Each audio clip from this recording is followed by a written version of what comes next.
중세 사회로 넘어왔습니다. 중세. 다시 말씀드리거니와 중세는 왕 중심 사회가 아니라 누구 중심 사회라고 그랬어요? 귀족 중심 사회. 서양도 마찬가지고, 서양 우리가 그러니까 제후라든지 기사라든지 이런 놈들 다 묶어서 뭐라고? 귀족 이렇게 하는 거예요.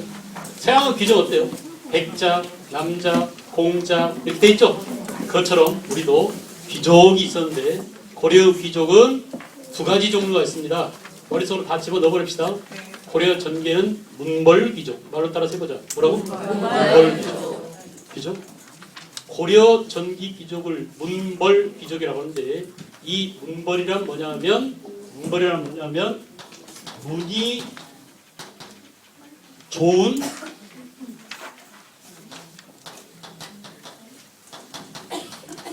집단이에요. 알았어요? 그래서 이렇게 씁니다. 문벌 귀족이라고. 알겠죠? 알겠죠? 그럴 문자 쓰는 게 아니라 이렇게 써요. 문벌. 가문이 좋은. 가문이 좋은. 이게 생략되는 거예요. 이 벌자는 뭐냐면 학벌 좋다 할 때 벌자야. 학벌 좋은 데가 어디예요? 서울대, 연대, 고대, 스카이죠. 애들 집단을 학벌 좋은 집단은 벌자가 떼가지 집단 이런 뜻이에요. 알았어요? 돈 많은 사람을 뭐라 그래? 재벌 그러잖아요. 군대 있는 놈들 뭐라 그래? 군대 별 단 사람들 군벌 그러잖아요. 다 같은 벌자입니다. 가문이 좋은 집안을 뭐라고? 문벌. 여기서 가문이 좋다는 기준은 뭐냐면 5품 이상이에요. 몇 품? 5품 기준. 그들한테 주어진 특권이 있었으니 하나는 음서제도. 공짜로 과거 학교 서울대 공짜로 들어가게 하는 거예요. 음서. 알겠어요? 또 하나는 뭐냐면 공음전. 국가가 공짜로 땅을 주는 거예요. 이렇게 공음전, 음서 이렇게 음자 들어가는 이유는 조상의 음덕으로 이런 뜻이에요. 집안이 좋으니까. 그게 그 좋은 집안의 기준이 몇 품이라고? 5품. 끝! 외울 필요 있나 없나요? 다 됐어요. 그걸 외우게 하지 말고. 기준이야, 기준. 그런데 무신난 이후가 되면, 고려 후기가 되면 귀족들이 바뀝니다. 색깔이. 알겠죠? 고려 후기 귀족을 뭐라고 하느냐? 권문세족이라고 해요. 권세 있는 가문과 세력 있는 족속들이라는 거예요. 뭐라고요? 권문세족. 그래서 권문세족은 어떤 놈들이 권문세족이냐면 고려 전기 문벌귀족 가운데 살아남아있는 놈들 또는 무신난 이후에 등장한 무신들 그리고 원간석기 때 친원파가 거의 대다수예요. 알겠죠? 권문세족은 고려 후기의 귀족인데 이 고려 후기 권문세족은 주로 누구다? 친원파다 이렇게 알아두면 돼요. 알겠죠? 다시 고려 후기 권문세족은 주로 누구다? 친원파다. 끝. 고민할 거 하나도 없어요. 이들이 다스리는 시대가 언제라고? 고려시대, 중세. 봐봐요 여러분. 역사란 무엇에 관한 학문이다? 시간에 관한. 시간 중세 정리했잖아요 다. 그리고 역사란 무엇에 관한 학문이다? 인간 끝났어요. 고려 전기 누구라고? 문벌귀족. 고려 후기 누구라고? 권문세족. 끝이야. 그 다음에는 이것들이 뭔 일을 하고 있는지 팩트, 사건, 어디서 뭔 일을 저질렀는지 이걸 우리가 살펴보면 돼. 서경에서 나를 일으켰다 뭐야? 서경전 다 나오잖아. 그래 안 그래? 그래 안 그래요? 무신은 난 누가 나를 일으켰어? 무신들이 일으켰다고 이름 속에 다 있어요. 외울 필요가 전혀 없는 거야. 그러니까 외우겠다는 강박관념을 버리고 지금부터 쫙 나눠서 봅시다. 알겠죠? 생각. 적지 마세요. 생각해보세요. 이 사람이 다 정리해서 줄 건데 뭘 적어. 여기 그 뭐야 열심히 적으라고 그러고 대신 뭐 쉬는 시간에 뭐 사가지고 그러세요. 알겠죠? 알았어요? 그 대신 집중해서 듣고 전거 다 비교해보고 이렇게 하면 훨씬 더 좋잖아요. 좋은 시스템 아닌가요? 네. 뭐 그래요? 알겠죠? 생각하세요. 이때라도 좀 생각을 하자고. 생각 없이 살지 말고 이때라도 좀 생각을 집중해서 하자고. 태조 왕건이 나라를 세웠어요. 그죠? 네. 이게 말이에요. 애들한테 알려주면 가장 안 잊어먹는 연도예요. 918년. 알았어요? 태조 왕건이 나라를 언제 세웠다고? 욕하지 마시고 가만히. 언제? 918년 뛰어서 해야 돼요. 태조 왕건이 나라를 세운 게 10세기 초입니다.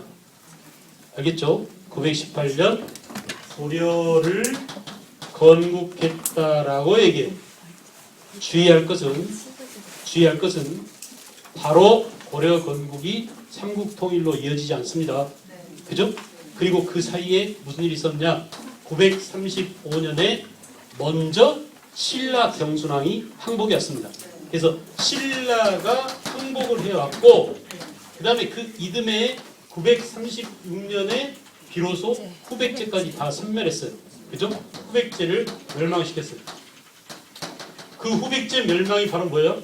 후삼국 통일입니다. 이렇게 태조 왕건 때 이런 일들을 다 해치웁니다. 누구 업적이라고? 태조 왕건.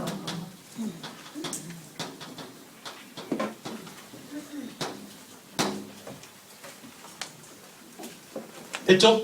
시험에 나올까요? 안 나올까요? 무조건 나옵니다. 태조 왕건은. 그래서 이 많은 일들 했는데 시험에 안 나겠어요? 인물이 시험에 나오는데 시험에 나오는 기준은 뭐냐? 뭔 짓을 했느냐? 한 짓이 많은 사람이 시험에 나옵니다. 알겠죠? 중요한 일을 많이 해야 되겠죠. 중요한 일을. 역사적인 일들을 많이 해야 되겠죠. 그래서 이렇게 태조 왕건은 후삼국을 통일했고 고려를 세웠고 그 사이에 가진 일들이 있었어요. 그래서 태조 왕건이 나라를 세웠다라는 사실만 놔두고 넘어가자고요. 그리고 고려를 멸망시켜 버리겠습니다. 바로. 그래서 고려가 망했어요. 끝났습니다. 이제. 언제 망했어요? 네? 크게 얘기해 보세요. 언제 망했어요? 누구한테 망했어요? 이성계가 주인공이에요. 이제 이름이 바뀌었어요. 누구로? 이성계로. 언제 조선이 건국되어지느냐? 즉 조선 건국은 바로 뭐야? 고려의 멸망이죠. 그죠? 이게 1392년이군요. 오케이? 됐죠? 반으로 접을까요? 반을 가운데 뭘 박을까? 그래요. 무신난이에요. 이렇게 하니까 어때요? 쉽죠? 우리 옛날 첫 시간에 그릇 정리하는 거 했잖아요. 러시아 인형 기억나세요? 이렇게 그릇 수납장 정리하듯이 고려시대를 정리하자고요. 엄마들이니까 정리는 잘할 거예요. 공부보다 정리하듯이 폴더 정리하듯이 담아 넣자고. 알았어요? 차곡차곡 잘 담아 넣어야 질서를 있게 만들어 놔야 꺼냈을 때 어때요? 편리해요. 시험 볼 때 전부 다 꺼내 쓰는 거야 여기서. 알겠죠? 자, 중간은 1170년. 숫자 계산하지 마세요. 나누기 이런 거 하지 마. 지금 그런 개념으로 나눈 게 아니에요. 중간에 중요한 사건이 있었던 게 언제라고요? 1170년. 이게 바로 뭐냐? 무신정변이라고 얘기한다. 누가 정변을 일으켰다고요? 무신이에요. 왜 무신정변이라고 했을까요? 여러 놈이니까 그래요. 한 놈이 했으면 정중부난 이러고 끝났을 거야. 근데 정중부 혼자가 아니야. 그 뒤로도 몇 놈들이 지금 이 짓을 계속했기 때문에 다 그 놈들 묶어서 집단을 묶어서 뭐라고? 무신이라고 했습니다. 주인공이 이미 드러나 있네요. 그러면 이 무신정변이라는 러시아 인형을 짝 뚜껑을 열면 튀어나오는 놈들이 또 있어야 되겠죠? 근데 마구 튀어나오면 안 되겠죠? 순서대로 넣어둔 게 좋겠죠? 그래서 맨 먼저 정중부예요. 되게 정중부하고 이의방하고 함께 했습니다. 근데 역사에 드러나는 놈은 정중부가 더 드러나요. 그래서 이의방은 같이 했어도 역사적 인물이 별로 안 돼. 그래서 정중부난이라고 합니다. 알았어요? 정중부 다음에 누구냐? 26살에 젊은 경대승이 정중부를 죽이고 권자를 차지합니다. 한 나라의 대권이 청년 장수 경대승한테 넘어갔어요. 알았어요? 그래서 누구라고요? 경대승. 경대승. 그리고 그 다음에는 또 누구예요? 경대승 밑에 부하로 있던 천민, 이유민이가 한 나라의 권력을 쥐었어요. 시험에 나올까요? 안 나올까요? 무조건 나오겠죠. 천민 주제에 한 나라의 최고 대빵이 됐으니 왕 빼고, 그죠? 그래서 이의민이 경대승은 병들어 죽었어요. 젊은 경대승이 병들어 안 죽으려고 막 별의별 짓 다 했어요. 도박 만들죠. 자기 주변에 무사들 50명 100명 집단으로 만들어 놓고 화장실도 함께 가야 돼요. 이렇게 집단 생활을 했었어요. 자기를 지키기 위해서. 근데 자기를 지키는 것은 외부 적으로부터 죽은 게 아니라 바이러스 때문에 죽었습니다. 어떻게 병들어 죽었으니까. 알았어요? 제일 무서운 적은 어쩌면 호르몬이나 바이러스일지도 몰라요. 알았어요?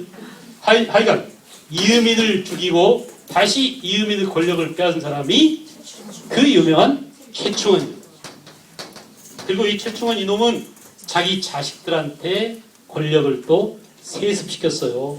무려 4대에 걸쳐서 60여 년간이나 최씨 집안이 다 헤쳐먹었습니다. 그래서 최충원 아들 누구라고? 최우. 누구라고? 최항. 누구라고? 최의. 알겠죠? 이렇게 최충원, 우항의 이렇게 4대 60여 년간. 이래서 이놈들을 한 뚜껑 속에 딱 집어넣고 정정부, 경대성, 이음희, 최충원, 최우, 최항 이렇게 세트로 묶어둬야 공부하기 편해요. 알았어요? 한 세트, 한 폴더 안에 싹 집어넣어야 공부하기 편해요. 됐죠? 이렇게 1170년 무신전변이 일어났고요. 균열이 일어났고 그 이전을 우리가 하나의 폴더를 만들자면 그 이전을 고려 전기라고 하고 그 이후를 고려 후기라고 하자. 됐어요? 고려 전기의 주인공이 누구라고요? 문벌 귀족이었다면 고려 후기의 주인공은 누구다? 권문세족이다. 구분됩니까? 공부란 구분하는 겁니다. 알겠죠? 공부란 구분해서 질서 있게 머릿속에 넣는 그런 과정이에요. 자, 그런데 자 이제 다시 고려 전기와 후기를 나눴는데 다시 고려 후기를 또 나눠야 돼요. 그래서 고려 시대는 이 나누기만 잘하면 거의 끝나요. 그러니까 지금부터 정신 바짝 차리고 여기까지 쉽잖아요. 전기 후기, 전기 주인공, 문물 귀족, 고려 후기, 권문세족, 그죠? 그 기준이 뭐냐? 1170년 무신단이었다라고 하는데 근데 여기서 좀 복잡해지는 게 무신들이 권력을 차지한 지 100년 만에 1270년까지 이때까지 무신 정권이 이어집니다. 그래서 이때를 무신 집권기라고 해요. 쉬워요? 어려워요? 쉽죠. 딱 100년이니까 쉽죠. 1270년 무신 집권기. 됐어요? 1270년 무신 집권기. 그 전에 무슨 일이 있었냐면 이게 지금 무신 집권기 이전에 무슨 일이 있었냐면 1231년에 몽고가 쳐들어옵니다. 오케이? 네. 몽고가 쳐들어와서 그 이듬해인 1232년에 몽고 침략을 피해서 어디로 갔어요? 강화도로 천도했어요. 그래서 강화도 천도를 하는데 강화도에서 천도했다가 다시 컴백한 게 1270년이야. 그래서 이걸 뭐라고? 개경 환도라고 그래요. 환도. 간 게 천도, 컴백 돌아온 게 환도. 그러니까 우리가 그 내일 모레 여행 갈 그 강화도는 이렇게 한때 고려시대의 수도였다라는 걸 전제로 가야 돼요. 그래서 우리가 주로 돌아볼 지역이 강화도에 있는 고려궁지입니다. 그때 수도였는데 왕궁이 어디 있었냐, 거기서 뭔 짓들하고 살았냐, 어떻게 먹고 살았냐, 이런 것들을 강화도라는 공간을 통해서 보려고 하는 거죠. 알겠죠? 그래서 강화도는 이렇게 고려 임시 수도였어요. 부산도 한때 수도였습니다. 언제 부산이 수도였습니까? 6.25 때 수도였잖아요. 임시 수도. 그런 것처럼 강화도도 그러니까 부산 시민들 되게 그 자부심이 강해요.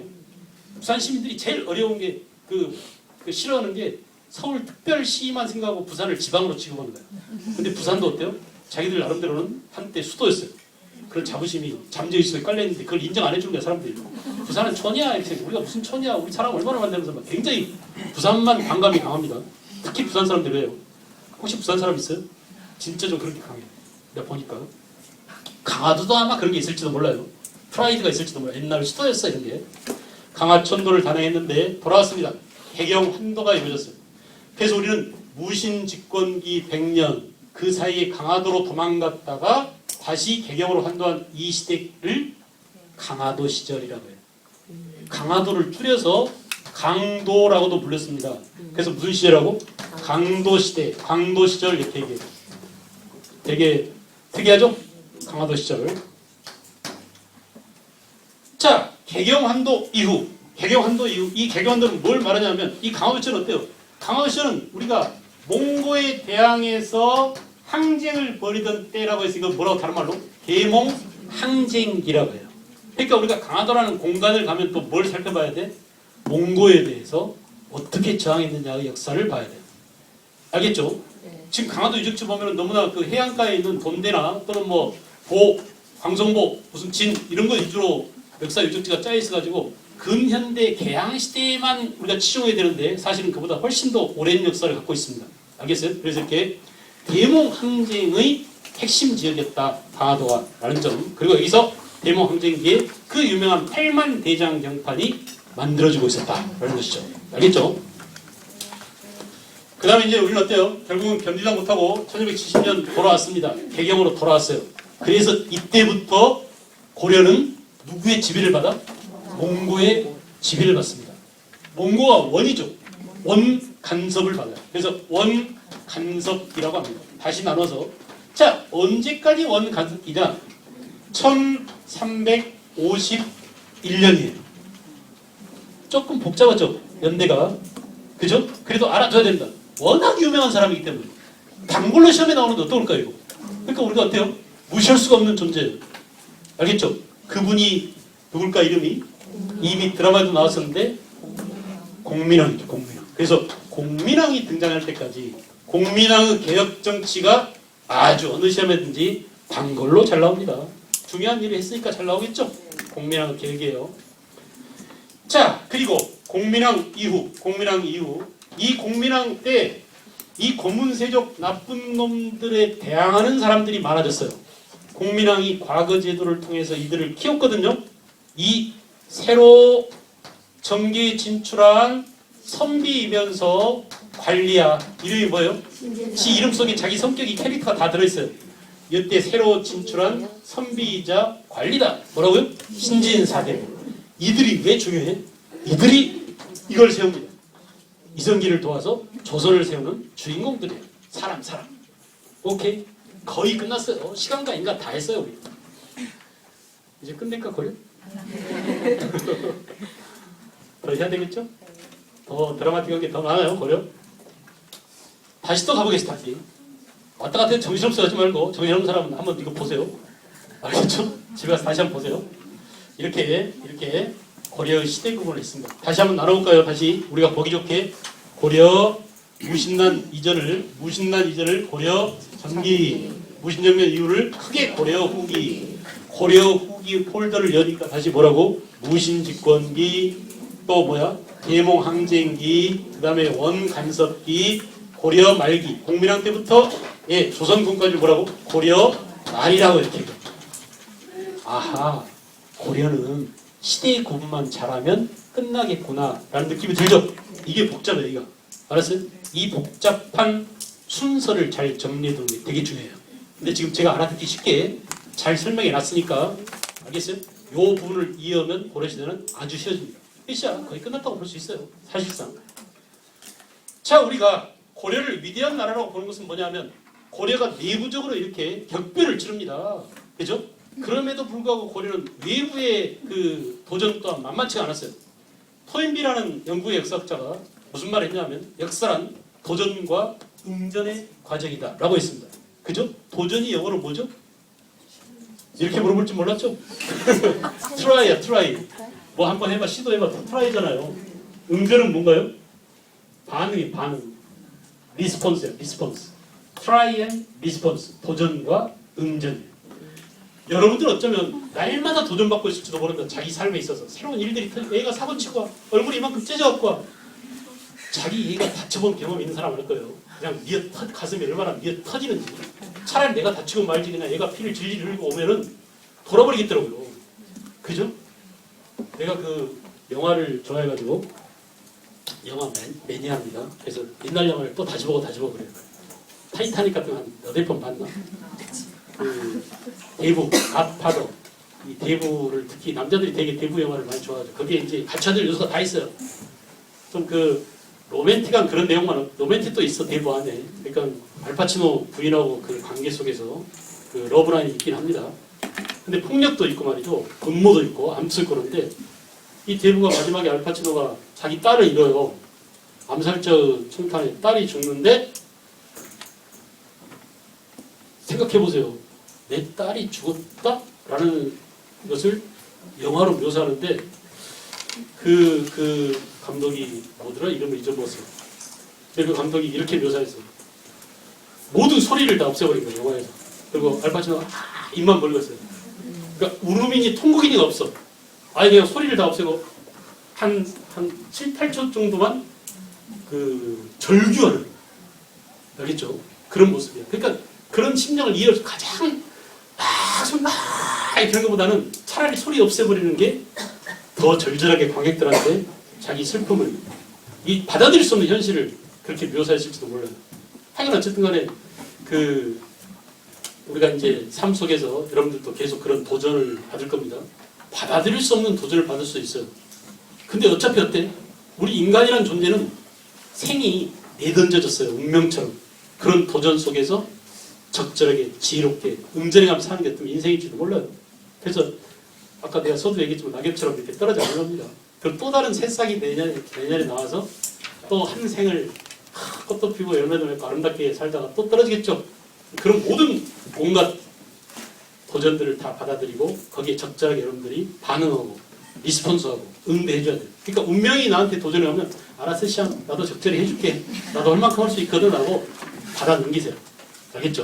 잘 받아서 자기 삶을 화려하게 살아있을 때 잘 먹고 잘 살고 행복하고 여러분들하고 이웃들하고 사이좋게 지내면서 이렇게 살아버리라고 작정을 하고 이렇게 살면은 집이 크다 작다 차가 좋다 나쁘다 아이가 뭐 좋은데 갔다 안 갔다 이런 것들은 별거 아니에요.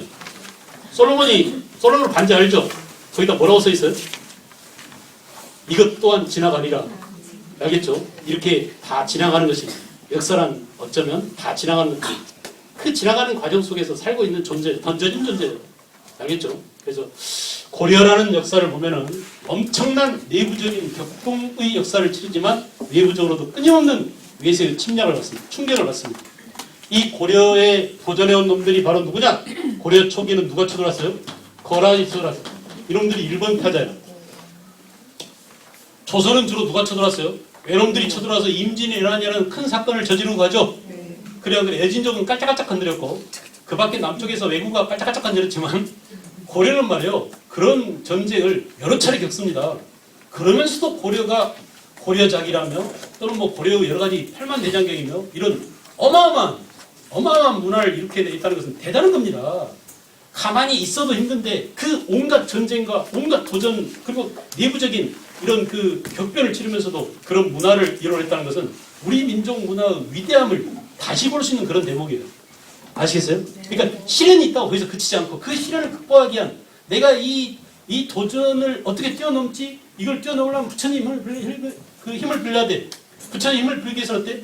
거란과 송나라와 또 뭐 다른 나라에 있는 모든 불경들을 다 수집에다가 불경을 그냥 완전히 한칠 세트를 만들어버리면 이게 팔만대장경이에요. 알았어요? 이렇게 그냥 끝장볼 각오로 덤벼들었어요.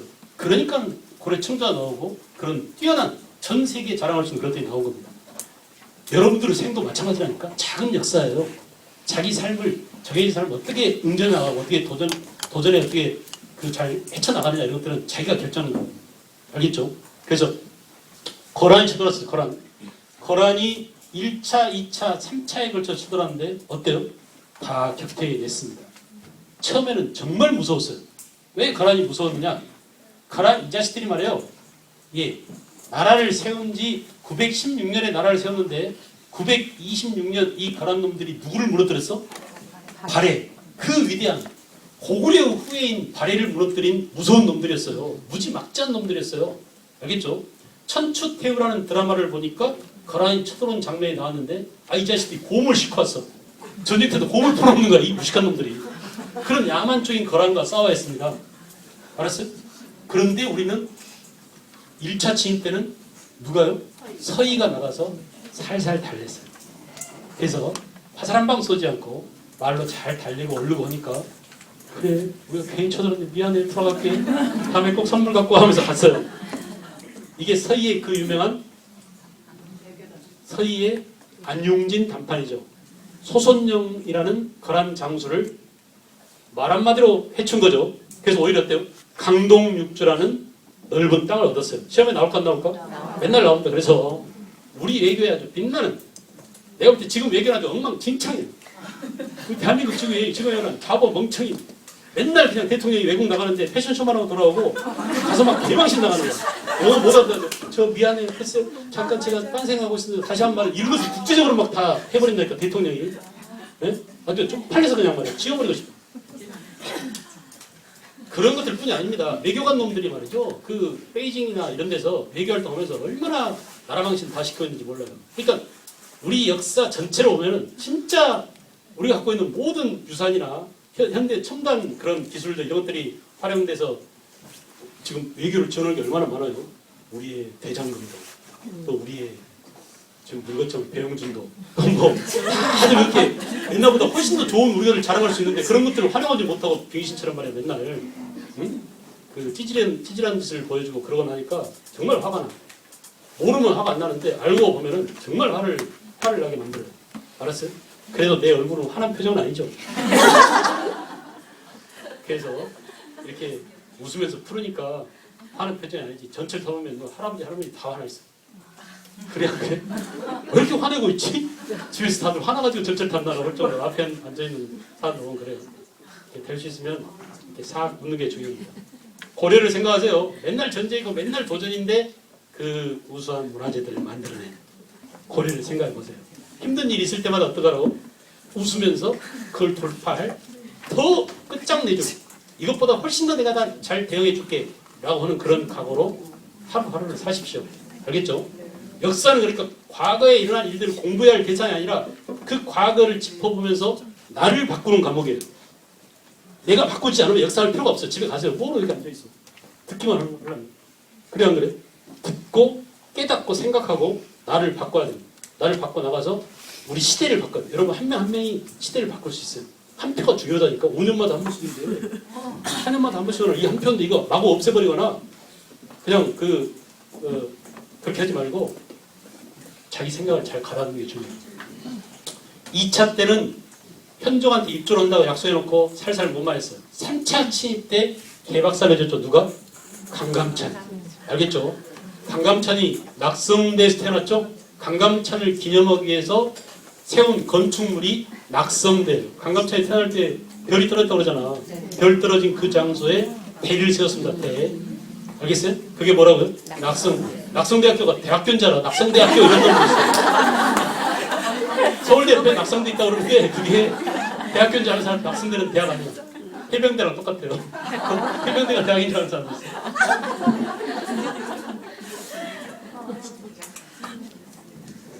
그래서 3차 침입 때 누가요?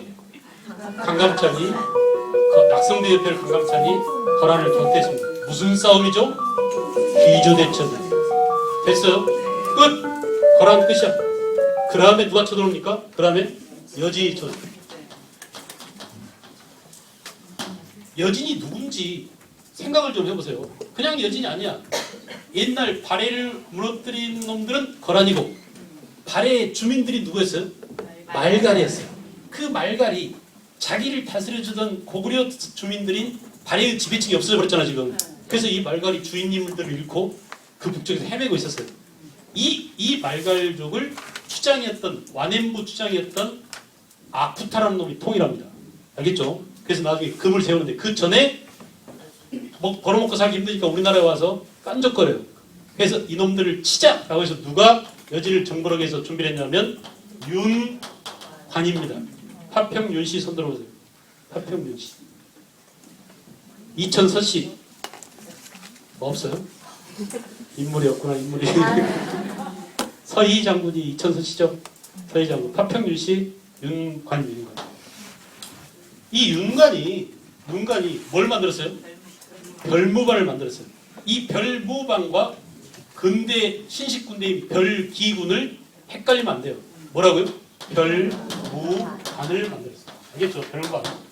그래서 말을 타는 신기군, 보병부대인 신보군, 그리고 승려로 만들어진 항마군을 만들어서 이 별무반을 뒀죠. 그래서 이렇게 윤관이 여진을 정벌하기 위해서 별무반을 만들고 이 결과 가서 구성을 쌓았습니다. 여진을 정벌하고 아직 구성의 위치가 정확하게 어딘지 몰라요. 우리 지도 저 꼭대기라고 하는 주장도 있고 우리 지도 허리 부분이라고 하는 주장도 있는데 시험에 나올까 안 나올까요? 주장이 많으면 출제가 안 됩니다. 그냥 사실만 구성을 쌓았대더라 나오지 어디에 쌓았냐 이런 문제는 안 나옵니다. 알겠어요? 그러니까 걱정하지 않아도 돼. 눈간이 이렇게 전부. 그러나 이 구성은 어때요? 1년 만에 돌려줘 버리죠. 너무 멀어. 거기까지 가는데 시간도 많이 걸리고 그 험준한 산맥을 넘어가야 되기 때문에 우리 군대의 손실이 많습니다. 보급품 조달하기가 힘들어요. 그래서 연주놈들이 하도 돌려달라고 애걸 먹고 그러니까 차라리 인심이나 쓰자 하고 빼앗은 지 1년 만에 돌려줬어요. 이때 밟을 때 확실히 밟았어야 돼요. 여지를. 알겠어요? 주유소 습격 사건 봤어요? 죽일 놈은 확실히 죽여야 되는데 이 친일파들도 완전히 확실히 그냥 소탕 선멸했어야 되는데 이놈들이 살려놓으니까 살아나서 미이라가 부활하는 것처럼 미이라 영화 봤어요? 살려놓으니까 이지랄하고 있는 거야 지금. 그런 것처럼 말이요. 여진도 그때 확실히 밟았어야 되는데 못 밟았어요. 돌려줘 버렸어요. 그 여진이 드디어 12세기에 그죠? 금을 세우고 이 금나라가 4대 요구를 하는 거야 우리한테. 마치 우리 고려에서는 금의 4대 요구를 누가 수락했어요? 이자겸. 이자겸이 나쁜 놈이 문벌기족이죠? 대표적인 문벌기족이죠? 자기 권력을 유지하기 위해서 뭐예요? 이자겸이 금의 4대 요구를 들어줘 버린다. 친일파가 일제시대만 있었던 거 아니야. 이렇게 친금파인 셈이에요. 알았어요? 원 간섭기는 누가 있어요? 친오파가 있었어요. 이렇게 말이야 외세에 붙어서 외세에 아부해서 국내에서 자기 권력을 강화시키고 민족을 수탈하는 놈들이 늘 있었습니다. 역사에서. 알겠죠? 그래서 요 자식 때문에 결국은 우리한테 밥 빌어먹고 살던 여진한테 오히려 항복하게 돼요. 그래도 금한테 지게 됩니다. 무릎을 꿇게 됩니다. 그동안 고려가 나라를 세운 이후로 끊임없이 고구려 땅을 되찾자는 무슨 정책? 북진 정책이 이때 좌절되었다라고 얘기해요. 아주 뼈아픈 얘기입니다. 금의 4대 요구를 이자겸이 수락하는 순간 우리의 북진 정책은 꺾이고 말았다. 알겠죠? 우리의 북진 정책이 이때 좌절됐다. 이렇게 얘기해요. 그 다음에 이제 무신정변이 일어나고 이거 보세요. 그리고 누가 치돌았어요? 1231년 누가? 족속은 몽골입니다. 중국식 나라 이름 누구라고? 원이죠. 여기도 족속은 여진이고 그들이 세운 나라 이름이 뭐? 금이에요. 여기도 족속은 거란족이고 그들이 세운 나라 이름 뭐예요? 요야 요. 오케이. 요가 뭐라고요? 거란. 금이 뭐라고? 여진. 원이 뭐라고? 몽고. 헷갈리지 마세요. 다 그놈들이 그놈들이에요. 내가 이름이 뭐라고? 천상현. 본명은 뭐라고? 천상배. 둘이에요. 근데 그놈이 그놈이에요. 알았어요? 이런 것처럼 말이야. 같은 놈 족속. 그래서 우리는 몽고 침입을 여러 차례 겪었습니다. 6차례나 겪었어요. 6차례. 그래서 우리 국토는 완전히 쑥대밭이 됐습니다. 알겠죠? 그러나 이 무신 정권기에 보세요. 무신들이 집권하고 있을 때 몽고가 쳐들어오자 몽고의 저항하기 위해서 강화도로 도망갔죠. 그리고 강화도에서 몽고놈들은 말을 타는 기만민족이니까 배는 못할 거 아니냐라고 생각하고 도망갔어요. 적절했습니다. 우리가 전 세계 역사를 보면은 몽고놈들처럼 무서운 놈들이 없었어요. 그러니까 세계 전사에서 말이죠. 가장 뛰어난 우리가 밀레니엄 그러잖아요. 한 천년을 밀레니엄 그러잖아요. 지난 우리가 지금 이제 뭐예요? 2000년대도 들어왔지만 천자 붙은 1001년부터 1999년까지 2000년 동안이 한 밀레니엄이잖아요. 이 밀레니엄 기간 동안에 가장 인류한테 많은 영향을 끼친 사람이 누구냐라고 이렇게 해봤더니 징기스칸이었어요. 징기스칸. 몽골을 세운 태무진이죠. 태무진. 그래서 이 태무진의 징기스칸의 몽고의 군대는 어마무시했습니다. 전략 전술이 말이죠. 말을 타는 기술, 기마술뿐만 아니라 그 전략 전술을 운영하는 방식이. 그러니까 한 사람 우리가 이제 그 제주도 가면 몽고 사람들이 이렇게 말 타는 기술 보여주죠. 와상 모습도 보여주고 말을 뛰어가면서 말을 갈아타는 모습도 보여주고. 그러니까 되게 이 당시 전술을 제대로 구사할 때는 한 사람이 한 4마리쯤 말을 끌고 다닐 때. 그래가지고 말 타고 가다가 말 힘들어하면 얘가 힘들 거 아니야. 이 주인님 70kg짜리를 등에다 안고 하루에 70리를 뛴다고 생각해보세요. 얼마나 힘들어요. 그러면 이제 너 좀 쉬어. 옆에 말을 타. 그럼 안 쉬고 계속 가는 거예요. 그러니까 서양놈들이 관찰할 때 3일 전에 저쪽 막루에서 자 몽고가 나타났습니다. 쟤들이 말 타고 여기까지 오는데 한 3일 걸릴 거라고 생각해요. 그리고 이제 본대 제후한테 보고해. 성주님 이상한 군대가 나타났는데 거리로 봤을 때 한 3일 뒤에 나타날 겁니다. 근데 그 다음날 나타나는 거예요. 어떻게 나타나? 안 쉬고 오는 거예요. 안 쉬고. 그러니까 보통 말이 달리는 속도를 계산하면 한 3일 걸릴 텐데 애들은 안 쉬고 말 위에서 밥 먹어. 급하면 어떻게 해?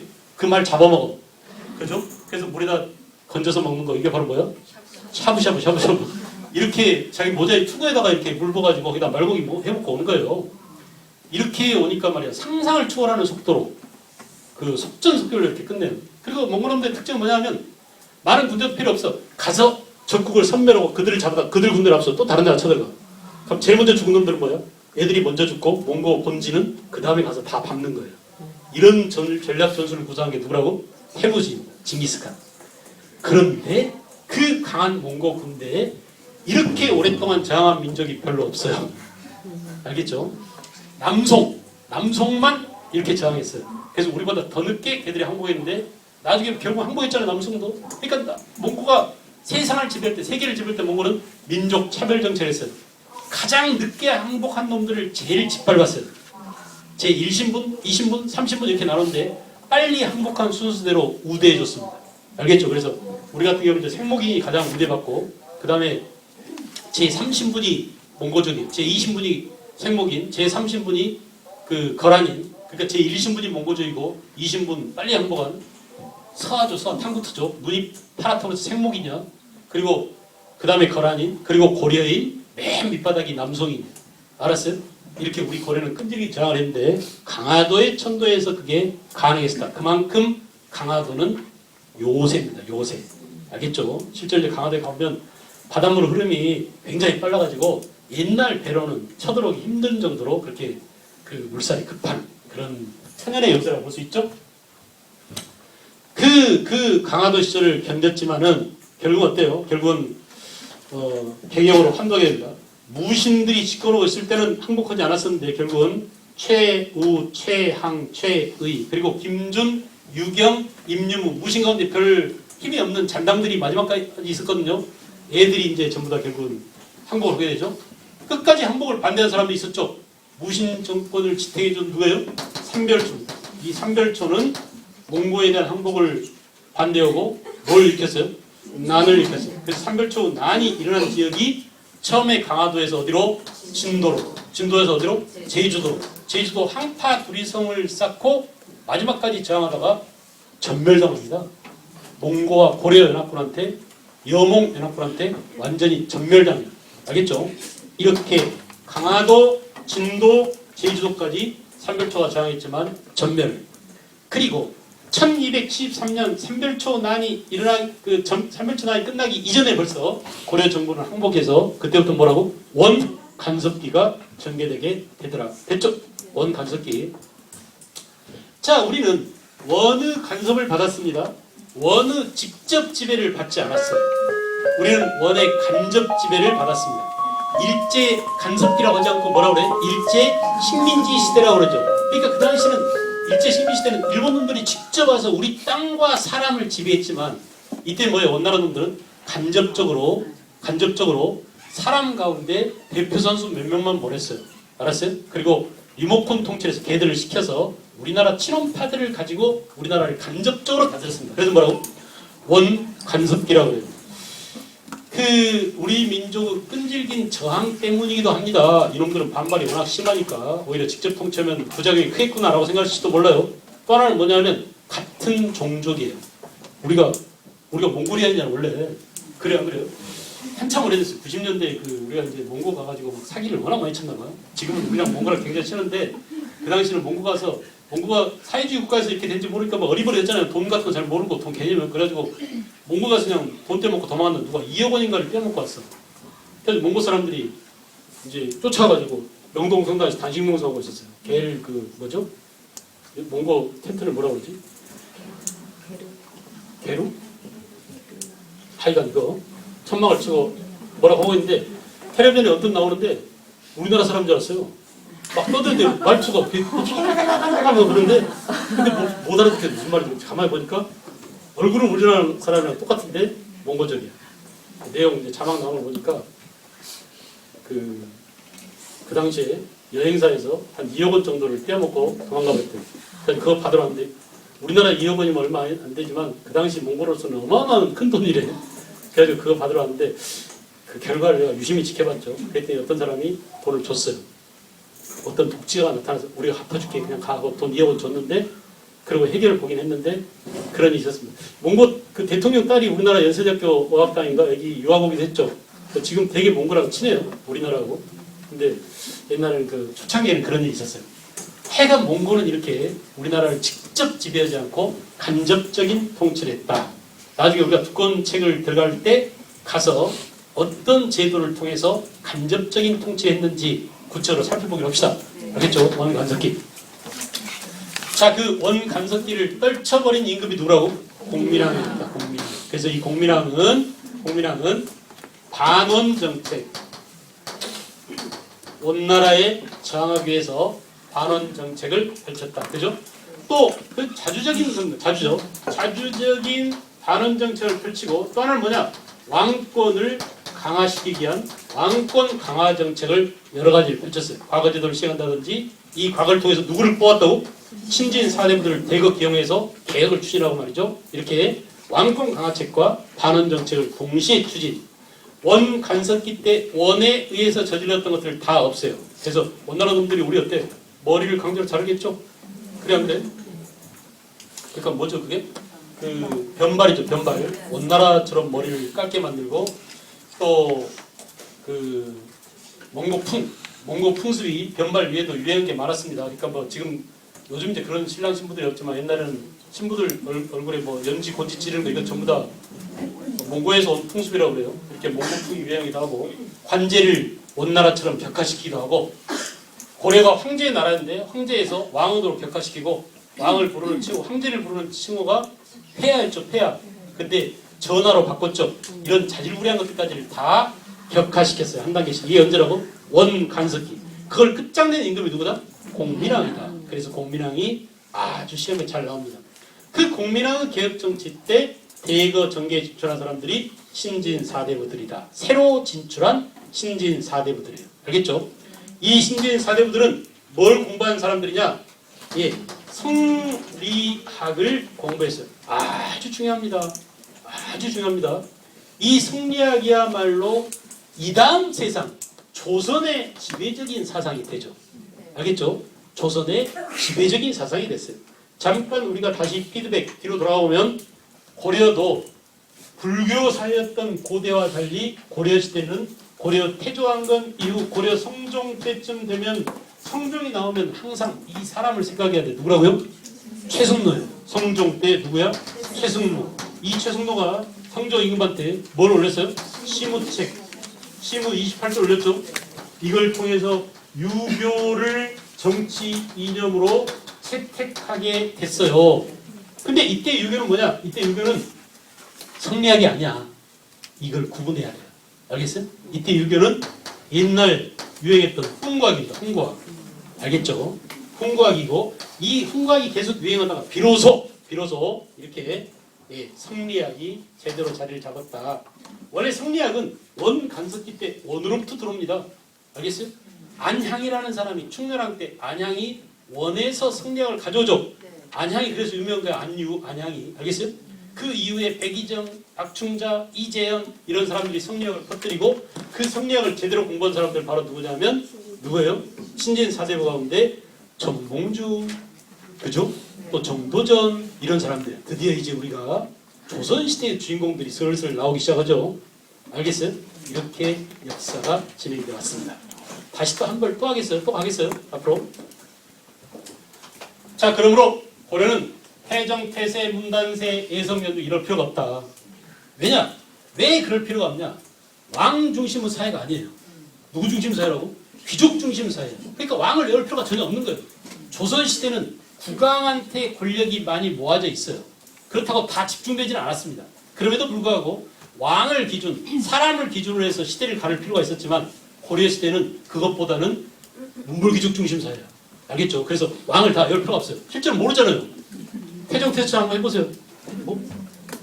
그건 조선이라니까? 고려 해보라고. 모르죠. 당연히 계속 모르세요. 알 필요가 없어요. 이 사람만 알면 돼요. 그래서 이 사람만 알면 돼요. 누구예요? 고려 태조 왕건 이후에 이 사이에 누가 있어요? 광종이 있어요. 광종. 그래서 광종은 한때 왕권을 강화시키려고 노력을 했습니다. 특이한 존재니까 시험에 잘 나와. 왕이 별 볼 일 없었는데 광종은 안 돼, 왕이 이래서는 안 돼 하면서 옛날 왕을 꿈꾸고 있었어요. 그래서 지가 황제라고 칭제, 황제를 칭하고 건원, 중국식 연호를 사용했죠. 굉장히 센 임금이야. 알겠어요? 그리고 과거제도를 세우고 백관의 의복을 제정하고 이런 것들이 전부 다 언제적 얘기예요? 광종 때문이에요. 여러분, 내가 수업하다가, 그러니까 우리가 국사를 공부하다가 과거라는 말이 나오잖아요. 무조건 안건이 강화됩니다. 알았어요? 과거제도라는 말이 나오기만 하면 무조건 안건 강화해요. 알겠죠? 아까 우리가 서양에서 절대왕정 그랬잖아. 그때도 뭐가 있었어요? 관료제. 시험 봐서 관리를 뽑는다는 얘기야. 알겠죠? 왕권이 강했어요, 약했어요? 강했어요. 우리도 마찬가지야. 고려 광종 때 과거제 시행, 무슨 목적으로 과거제 시행? 내 말 잘 듣는 내 그 손발이 될, 수족이 될 내 신하들을 뽑겠다라는 의도로 시험 제도를 시행합니다. 그러니까 왕권 강하죠? 광종 때 왕권. 다시 보세요. 근데 중간에 누가 과거제를 없앴느냐? 무신들이 없애버렸어요. 왜냐하면 과거제도에서 고려 과거에서 무신들은 뽑지 않았거든. 자기들한테 전혀 필요가 없는, 그리고 자신들을 오히려 차별하는 데 이용된 그 과거제도를 무신들이 없애버렸어요. 그런 없어진 과거제도를 다시 부활시킨 사람이 누구예요? 공민왕이야. 그러니까 공민왕은 왕권 강화책으로서 과거제도를 부활시켰다. 이해가나요? 연결되나요? 이 과거를 통해서 얼씨구나 좋다고 관직에 오른 사람이 누구야? 새로 진출한 신진사대부예요. 알겠죠? 이렇게 의미 있는 이름입니다. 전부 다 이름들이 의미가 있어요. 왜 신진사대부냐 하면 이미 사대부는 그 전에도 있었어요. 언제 있었냐 이거 보세요. 제가 좀 왔다 갔다 하는데 일부러 그런 겁니다. 그래야 보다 더 선명해져. 비교를 하면서요. 이때 말이죠. 이때 무신들이 나라를 다스리는데 처음에는 칼로 했어요. 칼로 통치했는데 나중에 어때요? 글자도 모르는 놈들이야. 무신들이 글자도 모르는 무식쟁이들이에요. 심지어는 천민 이런 놈들은 아니에요. 정중부가 그 날씨가 이렇게 꾸물러가고 막 바람이 세게 부는 날 행차를 하는데 바람이 막 부르니까 옛날 높은 사람들은 양산처럼 큰 양산, 일산이죠, 일산? 이걸 이제 씌워주고 이렇게 따라가는 거예요. 근데 갑자기 막 일진 광풍이 불어가지고 바람에 이게 막 날려가니까 이게 양산 들고 가던 놈이 바람 무게에 밀려가지고 막 끌려가는 거야. 근데 저 밑에 이제 높은 놈이 지나가니까 무릎을 꿇고 엎드려서 고개를 못 들죠? 근데 쩔쩔매는 그 모습을 보고 이음이 벌떡 일어나더니 가서 딱 잡아주는 거야, 한 손으로. 얘는 그 종자 녀석이 이거 들고 간 놈 막 바람에 날아가는데 얘가 힘이 얼마나 센지 그걸 한 손으로 버티고 있는 거예요. 정주부가 볼 때 어때요? 엄청난 괴력을 가진 놈이죠. 그죠? 힘 엄청 세네. 뭐 하는 놈이냐? 천민, 누구, 이음인이다. 내 부하할래? 그래갖고 출세한 놈이야. 알겠죠? 중요한 변화가 나타나요. 이때부터 천민도 한 나라의 대권을 잡을 수 있다. 그러니까 이제 뚫고 가는 거야. 신분이라는 제약을 뚫고 가는 그런 의미 있는 변화가 나타나기 시작하는 거예요. 알겠죠? 그 이후에 수많은 천민들이 나도 이음인처럼 보면서 권력을 꿈꾸면서 반란을 일으키기도 하고 천민의 난이 많이 일어나는 계기가 된 겁니다. 아시겠죠? 그런 의미가 있고요. 자, 그래서 최충원, 최우, 최항, 이 최우 때 가서는 야 우리가 이렇게 무식하게 칼로만 나라를 다스릴 수 없다. 글 좀 아는 놈들 데리고 와라 해가지고 이때 누구냐? 이규보 같은 사람. 예? 이규보, 이인노, 최자 이런 사람들이죠. 이런 사람들을 데려다가 글쟁이들을 데려다가 이제 옆에서 참모로 두기 시작했어요. 알겠죠? 그래서 이들이 뭐예요? 이때 등장한 사대부들이에요. 어용 사대부예요. 권력을 위해서 자기 지식을 판 자들이에요. 알겠죠? 그런데 와서 이 사람들한테 최우나 최항 이들한테 자 요즘 집값이 계속 전세값이 오르고 있는데 이 전세값은 이자율과 관련 있습니다. 이자율이랑 미국의 연방준비위원회에서 이자율을 결정하는 국내 이자율과 연동되어 있기 때문에 이게 금리하고도 관련 있고 주식시장과 관련 있고 알아들을 못 알아들을 도저히 못 알아듣는 거야. 뭔 말인지 몰라 하나도. 한국말로 하는데 고려말로 하는데 고려의 지배층들이 못 알아들어. 그래서 쉬운 말로 바꿔줍니다. 이웃 사는 갑돌이가 집을 살려고 하는데 집 팔 놈이 4명이나 돼요. 집값이 오를까요? 떨어질까요? 알았어요? 이렇게 재밌는 말로 바꿔서 해준 게 바로 폐관문학이에요. 알았어요? 국순전, 죽부인전 전부 다 이때 나왔어요. 알아듣기 쉽게 하다 보니까 어때? 사물을 의인화해서 나온 문학이야. 됐어요? 됐어요? 그래서 이때 요놈들을 설득시키기 위해서, 이 무식한 놈들을 설득하기 위해서 이기보, 최자, 이인노 이런 사대부들이 해관문학, 무슨 문학이라고? 해관문학. 이렇게 시중에 돌아다니는 여러 가지 항담, 그 누설 이런 것들 다 긁어다가 문학작품을 만들어서 그 무식쟁이 무신들을 알아듣기 쉽게 했어요. 이 사대부가 있기 때문에 이 사대부와 구분짓기 위해서 새로 등장한 이 사대부를 뭐라고? 신진사대부라고 한다. 됐어요? 이렇게 이름이 다 있는 겁니다. 됐죠? 또 하나 지금 사람을 또 볼 건데요. 고려를 무너뜨리고 조선을 세운 사람들은 신진사대부와 이성계와 같은 이 집단을 뭐라고 할까요? 그냥 무인이라고 하지 않죠. 무슨 무인이라고 해요? 신흥무인이라고 해요. 이름이 있는 거야. 왜 신흥무인이냐 하면 이 무식쟁이들과 구분을 하는 거예요. 애들도 무신이잖아. 애들 칼질, 이들은 진짜 무식했어요. 글을 안 배웠어. 그러니까 자기 이름도 못 쓰는 놈들이야. 난 놓고 기억자도 모르는 그런, 알겠어요? 우리가 흔히 목불식정 그러잖아요. 그런 무식쟁이들이에요. 그런데 고려 후기에 이성계, 최영 이런 사람들은 말이에요. 고려 후기에 새로 등장한, 새로 성장한 무인이라는 의미에서 그러고 신흥무인이에요. 이들은 아주 애국자입니다. 나라에 대한 사랑이 지극해요. 왜 신흥무인이라고 하느냐? 이들이 고려 말기에 고려를 남쪽에서 괴롭혔던 누구? 왜구. 고려를 북쪽에서 괴롭혔던 누구? 흥건적. 이들을 격파하고 국난을 극복한, 알겠어요? 민족과 국가를 외적의 침략으로부터 구원한 그런 영웅들. 그래서 뭐라고? 신흥무인이라고 해요. 이들이 서로 손을 잡고 썩은 고려를 무너뜨리고 뭘 세웠다? 조선을 세웠다. 됐죠?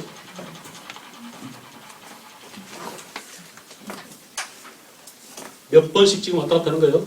다시 또 가보겠어요? 또 갑니다. 그래서 고려 광종 때 이렇게 됐고요. 광종 때, 성종 때 아주 중요합니다. 비로소 유교 이념을 통해서 나라를 다스리자고 최승로가 건의하자 최승로 건의를 받아들였다. 과거 제도를 처음 시작한 사람은 광종이지만 과거 제도를 완성시킨 사람은 성종이에요. 우리가 고려에도 성종이 있고 조선에도 성종이 있는데 임금의 묘호를 성종이라고 할 때는 나라의 시스템, 나라의 체제가 완성되었다는 의미입니다. 그죠? 이룰 성자잖아. 완성되었을 때 이런 일을 붙여줘요. 고려라고 하는 나라의 밑그림을 다 그린 임금이 누구라고? 성종이에요. 조선도 성종 앞에 세종이 있지만 조선을 조선답게 조선을 시스템을 완성시킨 사람은 조선 성종입니다. 왜일까요? 경국대전이 성종 때 완성됐거든요. 조선이란 이러이러한 헌법을 만든 거야. 쉽게 말하면. 알겠죠? 그래서 우리가 그런 임금들을 성종이라고 하는데 고려 시대는 법이 없으니까 법 대신에 뭐야? 유교 정치 이념을 또는 문벌 귀족 사회를 이들이 나라를 다스릴 수 있도록 토대를 만든 사람이 바로 누구냐? 성종 때 최승로다. 파트너. 최승로 없이는 성종을 얘기할 수 없어요. 그런 정도로 최승로가 중요하답니다. 시몽 28조와 함께. 그 다음에 이제 왕들은 별로 중요하지 않고 이들이 중요합니다. 이들이. 문벌 귀족은 도대체 어떤 놈들이 문벌 귀족이 되냐 하면 이거 보세요. 삼국을 태조 왕건이 후삼국을 통일하는 과정에서 자기가 꼬셔들였던 호족들이 있죠. 지방 호족. 호족놈들이 하도 말 안 들으니까 자기 편으로 끌어들이기 위해서 어떻게 했어요? 깡패 대장이야. 근데 지방 깡패들 어떻게 했어요? 그 딸과 결혼해. 그러다 보니까 결혼을 몇 번 하게 됐다고? 이게 정략 결혼입니다. 정략 결혼한 사람은 힘이 세다 약하다? 약해. 알겠죠? 우리가 무열기 할 때 얘기했죠? 신라 중대할 때 얘기했죠? 결혼이라는 것은 이렇게 정치적인 목적으로 많이 사용됐습니다. 사실은. 그래야 지금도 재벌들끼리 다 결혼합니다. 재벌 아들하고 거기 있는 여비서하고 엘리베이터 타다가 눈이 맞아가지고 사랑에 빠졌다? 막장 드라마예요. 그래서 그럴 확률이 거의 제로야, 제로. 아무리 이뻐도 그렇게 하지 않습니다. 천만의 말씀입니다. 결혼 안 해요. 갖고 놀긴 하겠죠. 결혼은 절대 안 해요. 알겠어요? 그런 것처럼 말이죠. 정략 결혼했어요. 이렇게 호족 출신인 사람도 있고 신라 말 태조 왕건이나 호족들을 도왔던 누가 있어요? 육두품 지식인들이 있어요. 최치원 같은 사람. 우리가 신라 말 삼최 그러면 최치원 또 최언이 이런 사람들이 있는데 이 육두품들과 호족들이 대개 문벌 귀족이 됩니다. 잘 봐요. 지방에 있는 호족이 고려 건국 이후에 중앙에 올라와서 높은 관직을 받거나 태조왕건하고 결혼해서 5품 이상 올라가면 뭐가 된다고? 문벌 귀족이 되고, 그냥 떨거지들은 지방에 그대로 남아서 여전히 지방 깡패로 지방을 지배해요. 알았어요? 그래서 이들을 뭐라고 하느냐? 이들을 향리라고 합니다. 알겠죠? 처음에는 건드리지 못했어요. 그런데 이거 봐요. 나라의 시스템이 점차 정비되다 보니까 이제 중앙 권력이 지방을 칩니다. 알겠죠? 이 중앙에 있는 오야붕한테 지방 꼬봉들이 꼼짝 못하게 돼요. 알았어요? 그래가지고 이제 야, 내 말 안 들으면 너 나가리야. 이렇게 하면서 말이야. 일본말 쓴다고 또 뭐 써 올리지 마세요. 알겠죠? 알아듣기 쉽게 깡패를 이용하다 보니까 그들이 쓰는 용어를 안 쓸 수 없어. 그래서 이 항리의 권한이 점점 축소되죠. 알겠죠? 그래서 성종 때 드디어 지방관을 파견하기 시작해. 그 전에는 지방이 관리를 못 보냈거든요. 근데 성종 때 처음으로 지방관을 파견했어요. 12목의 목사를 파견했거든요. 그때부터 이들은 호족에서 지위가 강등돼가지고 향리로 격화됩니다. 아시겠죠? 그럼에도 불구하고 여전히 향리는 옛날 호족 때의 그런 강한 힘이 있기 때문에 지방의 이런 말을 써요. 실질적인 지배 세력이다 라고 얘기합니다. 알겠죠? 다시 강조합니다. 우리 역사 문제를 전체를 풀면서 실질적 지방의 지배 세력이다 라고 표현할 수 있는 사람 누구밖에 없어요? 향리밖에 없어요. 또 다른 말을 씁니다. 지방을 어떻게 지배했다? 반독립적으로. 이게 호족 때 하는 말이야. 호족 때. 그래 안 그래? 반독립적 지배 세력이었어. 근데 나중에 성종 때 지방관이 파견되면 이 말을 쓰지 못하고 이제 실질적 지배. 어떻게 실질적 지배냐? 지방에서 조세, 공납, 요역을 이들이 징발해요. 이렇게 조세를 세금이죠. 공납 특산물이죠. 요역 노동력이죠. 이런 것들을 징발하는 실질적 지배 세력이 있어요. 그러니까 요즘 말로 하면 중앙에서 관리가 내려와 봤댔자 얘는 별 볼 일 없고 뭐라고? 그 지방 향리가 알아서 다 해. 그래서 백성한테 세금 걷고 뭐 해서 돌려보내고 실제로 지방의 대빵은 역시 여전히 누구라고요? 향리였다. 향리. 알겠죠? 이 구분을 잘 해야 됩니다. 그래서 조선시대의 지방 세력하고는 차이가 있어요. 고려시대 지방 세력인 향리는 여전히 권한이 막강했었다라는 점. 자, 다시 이거 보세요. 호족 가운데 일부는 이렇게 지방에 남아서 향리로 격화됐고 호족 중에 끝발 있는 사람들은 중앙에 올라서 뭐가 됐다고? 문벌 귀족이 됐어요. 이 문벌 귀족의 가장 큰 중요한 핵심은 뭐냐면 결혼입니다. 쟤네들이 중앙에 올라오는 방법 자체가 뭐야? 태조 왕건한테 딸 팔아서 했죠? 정략 결혼해서 했죠? 그렇처럼 계속 결혼을 중요해. 혼인을 중시해요. 그래서 가장 중요한 혼인은 왕족과 결합이지만 왕족 이외에도 자기들끼리 서로 요즘 재벌들이 서로 결혼한 것처럼 이런 정략 결혼한 겁니다. 혼인을 통해서 귀족들의 권한을 강화시키고 그 문벌 귀족 권한을 대폭 강화시키는 두 가지 중요한 제도가 뭐라고? 음서 또 뭐 공음전이 있다라고 얘기했죠. 문벌 귀족. 자, 그런데 문종 때부터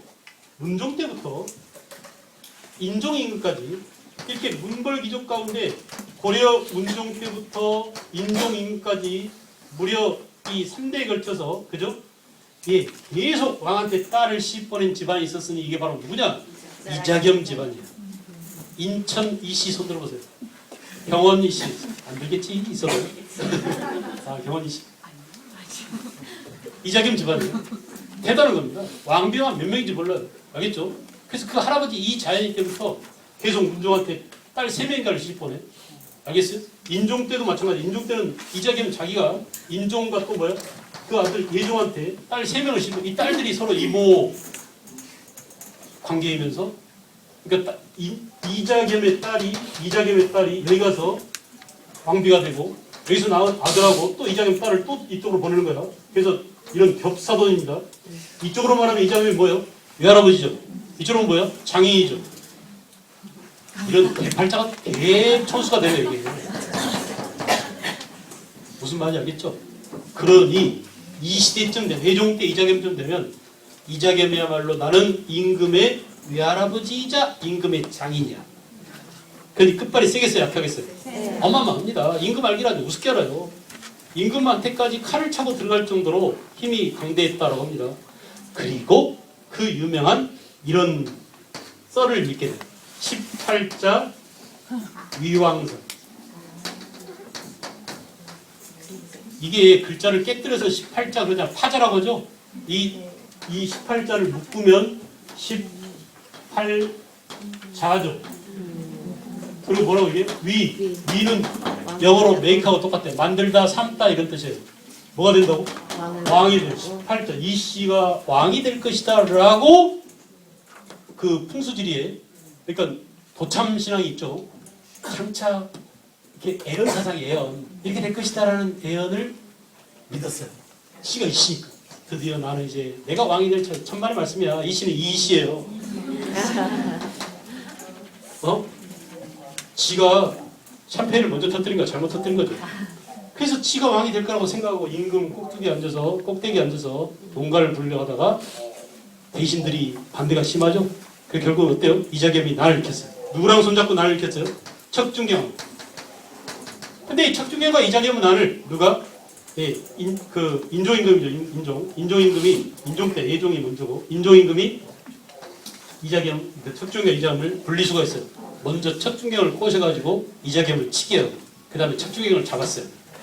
그러나 이 당시 인종 때죠. 인종 때 1126년 이자겸은 난이 일어나서 궁궐이 불타고 난리가 났습니다. 임금이 자기 외할아버지를 죽였대. 알겠어요? 이런 소문이 돌고 민심이 흉해지자 그 다음에 무슨 일이 또 일어났어요? 서경에서 누가? 묘천. 뭘 일으켰어요? 서경 천도운동을 일으켰다. 묘청의 서경 천도운동은 당시 개경파 귀족인 누구에 의해서 진압당했어요? 김부식에 의해서. 그죠? 자, 우리가 나중에 일제시대 역사학자 신채호가 이 묘청을 일컬어서 조선 역사 1000년, 그러니까 묘청 신철을 이렇게 생각해요. 고려왕조 500년, 조선왕조 500년을 한 묶음으로 본 거야. 이 1000년을 통틀어서 봤을 때 이때 묘청이 이기고 서경 중심의 풍수지리에 바탕을 둔 묘청이 이기고 유교 중심의 사대주의에 바탕을 둔 김부식을 밟았어야 되는데 김부식이 이겨버리고 묘청이 지는 바람에 우리의 고유한 것, 우리의 국풍, 유불선, 융합되고서 국풍이라고 그랬죠. 이런 것들이 완전히 말살되게 됐다. 이때 가지고 우리 역사에 아주 중요한 분수를 해라고 누가요? 신채호가. 묘청은 나를 극찬했습니다. 이때 묘청이 이겼어야 되는데 이자겸이 이겨버리는 바람에 김부식이 이겨버리는 바람에 우리나라가 사대주의가 만연하게 됐다. 그 사대주의가 만연해서 결국 친일파 같은 놈들이 살아나고 그 때문에 우리가 또 나라를 빼앗게 됐다라고 통탄에 맞지 않았습니다. 알겠죠? 그래서 다시 비교해보자면 묘청은 고구려 계승의식이에요. 고구려 수도인 어디에? 서경에 근거를 두고 서경파 귀족이었잖아요. 그죠? 또 이 묘청은 승려입니다. 승려. 그죠? 그래서 우리 전통사상, 불교, 유교, 또 지리도참설 이런 것들을 믿었던 전통신앙의 바탕을 둔 우리가 이것을 신처는 난가사상 그랬어요. 말로 한번 해보죠. 뭐라고? 난가사상. 신체요 그러면 난가사상이죠? 이 난가사상의 바탕을 둔 그 묘청이 졌다 이거야. 고구려 계승의식이 말살당하고 또 뭐라고? 우리의 국풍이 난가상이 말살당하고 알겠죠? 우리의 지적, 자주적 그런 기상이 말살당한 게 언제다? 묘청은 아니 김부식에 의해서 진압된 때이다 라고 통탄에 맞지 않았다고 합니다. 알았어요? 자, 이렇게 구분 시험에는 이게 나와요. 이자겸은 나는 궁궐 안에서 일어난 거야. 왕족끼리 일어난 거야. 왕의 외갓집과 임금하고 사이에 일어난 궁궐 안에서 일어난 일이에요. 그럼 묘청은 나는 지역과 지역 간의 개경과 서경 간의 싸움이야. 지역 간의 싸움이야. 알겠죠? 또 뭐예요? 사상 간의 싸움이야. 무슨 사상? 유교 사상인데 우리의 전통 사상. 누가 이겼다고요? 유교, 사대주의가 이겼다 이게. 또 하나는 뭐냐? 외교 정책 간의 싸움이야. 알겠죠? 외교 정책. 금나라한테 사대하자라는 것과 금국을 정벌하자라는 그런 싸움이에요. 그러니까 그건 결국 뭐냐? 고구려 계승의식 때 신라 계승의식의 싸움입니다. 누가 신라 계승의식 했어요? 경주 김씨 김부식이는 신라 계승의식.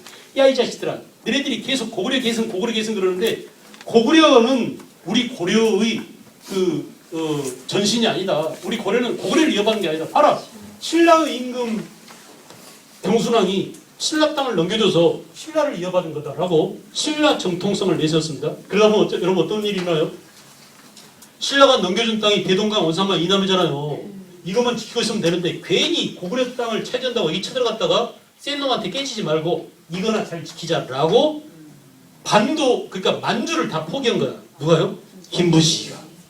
알았어요? 그 부분을 지금 깐 겁니다. 누가? 신채우가. 이해하시겠죠? 이해하시겠죠? 이게 중요하고 애들한테 이걸 잘 이해시켜야 돼요. 알았어요? 그래서 이렇게 이자겸은안과 요청은안을 구분할까? 글로 나올 때 이건 읽어보니까 이자겸은 아니다. 이건 읽어보니까 요청은 아니다. 이걸 구분시킬 줄 알아야 합니다. 알겠죠? 그러다가 결국은 이렇게 문벌 귀족들에 의해서 차별당하던 무신들이 차별의 불만을 품고 난을 일으킨 게 무신정변입니다. 무신정변. 그래서 1170년 먼저 정중부가 의종 때죠. 의종 때. 당시 보현원에서 의종이 문신들 데리고 질타하게 술 먹고 놀고 있었어요. 그 당시 상장군이었던 정중부는 백발이 성성한 노 장군인데 밖에서 청 들고 기다리고 있어요. 젊은 놈들, 문신들 데려다가 막 질타하게 술 먹고. 근데 그 김부식의 아들이었던 김돈중이라는 놈이 술 한잔 딱 먹고 딱 나와서 김부식 그 정중부를 향해서 노익장 추운데 고생 많네 그러면서 수염 멋지거나 수염을 촛불로 불태웠대요. 성질 나겠어 안 나겠어요? 그래서 다 죽여버렸어요. 알았어요? 그동안 쌓인 원한이 폭발한 거죠. 신분 차별에 대한, 무신에 대한 차별에 대한 불만이. 그러니까 같은 무신인데 무신들은 인간 취급을 안 했습니다. 그 한 장면만 보면 알잖아요. 젊은 문신들은 술 먹고 시 읊고 질타하게 음주 가물을 즐기면서 놀고 있는데 나이든 장군들은 밖에서 창 들고 기다리고 있다니까요. 알겠어요? 그런 상황에서 불만이 폭발하겠죠. 이렇게 무신들이 들고 일어나서 정중부가 하극사는 아니 계속 일합니다. 부하가 상전을 죽이고 그 자리를 차지하고 그 부하가 또 그 자리를 차지하고 이렇게 하극상을 풍조가 만연하더라. 결국은 뭐냐? 급기야는 천민 출신 이의민이 권력을 잡자 전국적으로 천민은 아니 일어납니다. 전국적으로 천민은 아니. 이때 일어난 게 망소에 일어나요. 공주에서 일어난 공주 명학소은안이죠. 그죠? 예. 그 또 만적은안, 개경노비 만적은안. 알겠어요? 되게 중요한 겁니다. 그동안 신분 차별, 귀족이라는 그 한계를 뚫고 천민들이 자기들의 권리를 주장했다는 점에서 되게 중요한 거예요. 알겠어요? 그래서 뭐 로마의 스파르타쿠스난 이런 것들처럼 우리의 천민들도 하층민들도 지배층을 향해서 자기의 권리를 부르짖었다. 만적은안, 개경노비 만적은안. 알겠죠? 그 다음에 역사는 무신 집권 기간 100년 동안에 문화가 말살됐어요. 군인들이 정권을 잡으면 이렇게 문화가 말살됩니다. 알겠죠? 그 다음에 결국 우리는 몽고가 쳐들어오자 강화도로 이 강화천도가 최후때야. 최후때. 그래서 1232년에 강화도로 천도했고 몽고가 쳐들어온 건 1231년에 그랬죠? 1232년 천도했고 천도한 뒤 나중에 1270년까지 강화도에서 강화도 시절을 보내게 됐다. 알겠죠? 강화도 시절을 다른 말로 뭐라고? 대몽항쟁기라고 한다. 이 대몽항쟁의 정신은 어디서 나왔느냐? 고구려에서 것이에요. 알았어요? 고구려에서 것이. 우리는 고구려 전사들의 후예야. 우리 고구려가 얼마나 용감무쌍한 그런 군대였는데 저 따위 몽고당한테 항복할 수 있어? 끝까지 개개야지 하다가 다 죽었어요. 전멸당했어요. 전멸을. 그죠? 그러니까 항복한 사람 말고 삼별초 같은 경우는 완전히 다 제주도에서 전멸당했다니까요. 그러나 그 저항 정신이 있었기 때문에 어쩌면 고려는 원의 직접 통치를 면하고 간접적인 지배를 받을 수 있을지 몰라요. 누군가 희생이 있었기 때문에 결국 그 다음 사람들이 편해진 거예요. 알겠어요? 누군가 희생이 있었기 때문에. 그래서 역사는 그런 겁니다. 어제 내린 비가 오늘을 적셔요. 봐보세요. 그죠? 어제 내린 일이 오늘을 결정합니다. 어제 내린 눈이 오늘을 적십니다. 오늘 여러분들이 한 짓거리가 내일 여러분들을 결정합니다. 그러니 어떻게 해야 되겠어요? 오늘 잘 해야 되겠죠. 그래요, 안 그래요? 이게 역사적입니다. 지금 남편을 잘 키우세요. 지금 남편을 갈구고 아이를 갈구는 힘을 남편을 갈구세요. 그러면 10년 뒤가 편해집니다. 알았어요? 여기 갈구라는 게 뭐 다른 뜻이 아니라 열심히 일하고 공부 좀 시키고 알겠어요? 자기 개발하고 이렇게 하게 말고 아이 하지 말고 남편을 잘 키우는 게 훨씬 좋아요. 왜? 어제 내린 비가 오늘 적시기 때문에 오늘 내린 비는 내일 적시기 때문에 10대 때 놀면은 20대가 괴롭잖아요. 그죠? 지방 대학을 요즘 지잡대라고 합니다. 지잡대라고 그러잖아요. 근데 그것은 뭐냐? 10대 때 공부를 게을리 했기 때문에 그래요. 여러 가지 뭐 제도적인 결함도 있고 모순도 있고 그런 게 합니다만은 어쨌든 간에 그렇다. 결과론적으로 보면 근데 지잡대 나와서도 그 20대 때 정말 도서관에 살고 열심히 공부하면 극복할 수 있어요. 30대가 편해집니다. 좋은 직장 잡을 수 있고 나름대로 튈 수 있고 낭중지추 그러잖아요. 주머니 속에 있는 송곳은 들통나게 마련입니다. 튀어나오게 마련이에요. 감출 수가 없어요. 우리가 그러니까 미생 보세요. 봤죠? 드라마? 그 장그래 보세요. 우리가 수업 시간에 하도 그래 안 그래? 맨날 그렇게 옆에 놈들이 장그래 한 놈 있었어요. 그 장그래를 보세요. 학력이 모자라도 능력이 빼어나니까 사람들 눈에 띄게 마련이에요. 그렇죠? 그래서 지금 현실은 내 미래를 결정합니다. 그러니까 지금 현실의 공부에 투자하고 현재 내가 어떻게 하고 있느냐가 정말 중요합니다. 그러니까 우리 역사는 사실은 뭐라고요? 과거를 공부하지만 미래를 대비하는 거예요. 미래를 대비하기 위해서 지금 과거를 거울 삼고 교훈으로 삼으라고 합니다. 알겠죠? 어제 내린 비가 뭐라고? 잊어먹지 마세요. 어제 내린 눈이 어떻다고? 오늘을 적십니다. 어제 내린 눈이 오늘을 적십니다. 되게 중요한 말이에요. 그것이 역사적인 삶을 사는 겁니다. 역사적인 삶을 사는 겁니다. 알겠죠? 어디에다 지금 가버렸어요. 딴 데로 오려면 다시 돌아오기 힘들어. 자, 대마항쟁기. 그죠? 그런 항쟁이 있어서, 희생이 있어서, 그 사람들이 희생이 있어서, 그 다음에 그나마 몽고의 직접 지배나 직접 통치를 면할 수 있었는지도 모른다라는 거예요. 자, 어쨌든 원간섭기를 지나고 공민왕 때를 지나서 공민왕 개혁정치 이후에 고려는 이제 새로운 국면으로 접어듭니다. 자, 고려 말기 상황을 좀 정리할까요? 오늘 조선까지 아예 세우고 갑시다. 조선까지 세워요.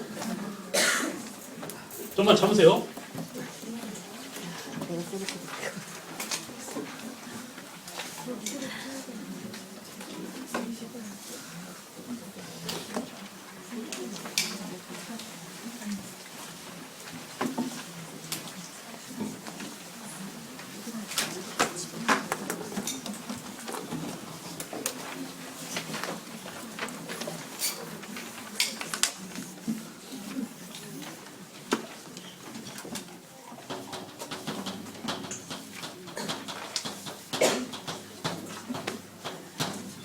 이렇게 미어말 선초 그러면 고려말 조선 초기를 말하죠.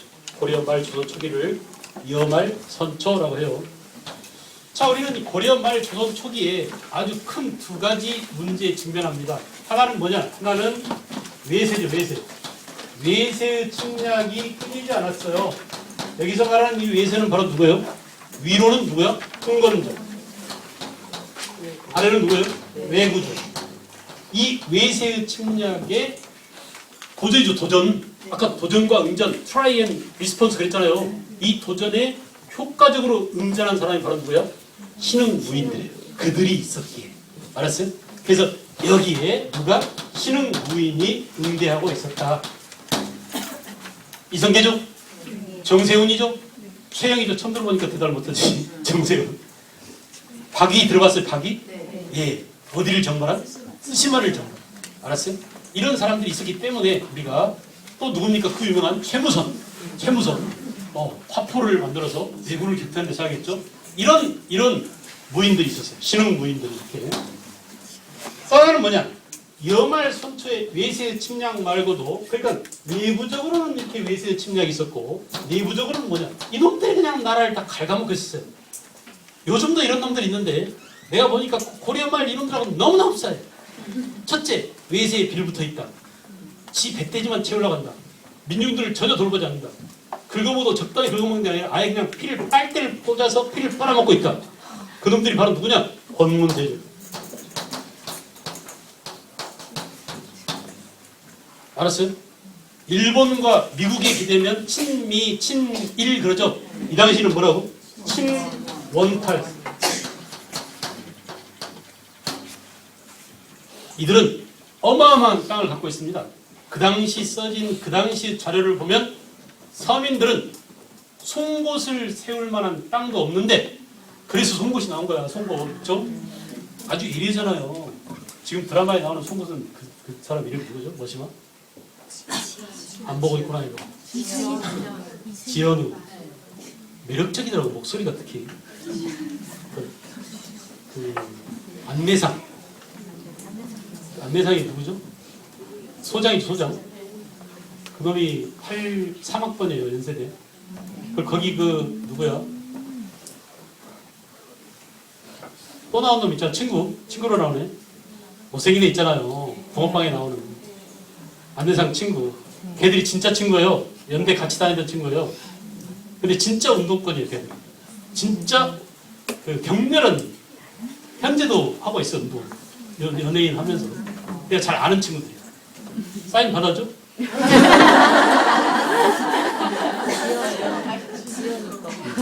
지연우 거?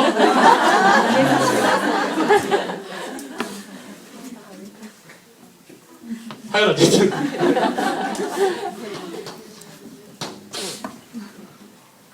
제 후배가 있는데 굉장히 친해요. 같은 운동권에 있었고, 그래서 형, 내 친구 둘이 또 나와서 걔들 진짜 운동권 있어 얘기해 주더라고. 근데 얼마 전에 한겨레 신문에 나왔대. 그게 안내상은 진짜 운동권이 있다. 지 누구라고요? 지현우? 현우? 알아봐줘?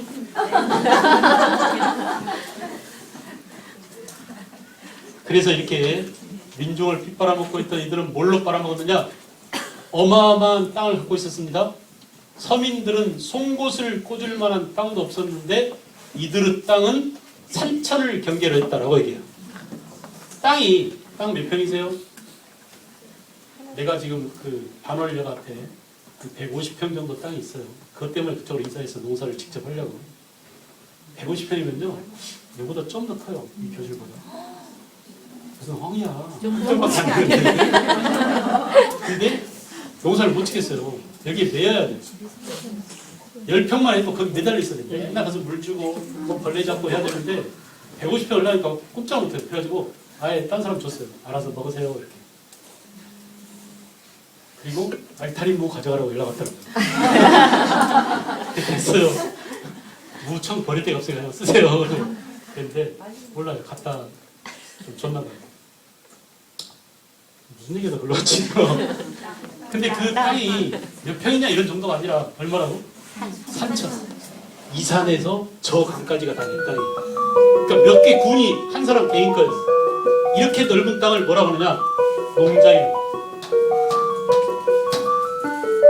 여러분이 생각하는, 나 늙어서 시골에다 농장 하나 갖고 저런 생각, 이런 낭만적인 농장이 아니에요.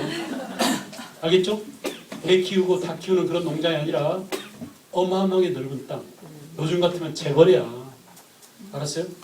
그들이 수입이 얼마라고요? 조 단위다, 조. 불과 몇 년 사이 조 단위. 얼마 전만 해도 1,000억 막 그랬는데 지금 조 단위예요, 조. 재산을 셀 수가 없어요. 재산을 다 세놓고 계산하고 하면 또 주가가 올라가지고 또 재산이 늘어났어요. 이자가 붙어가지고, 알았어요? 이렇게 셀 수 없을 정도로 재산을 많이 갖고 있는 사람들이 있습니다.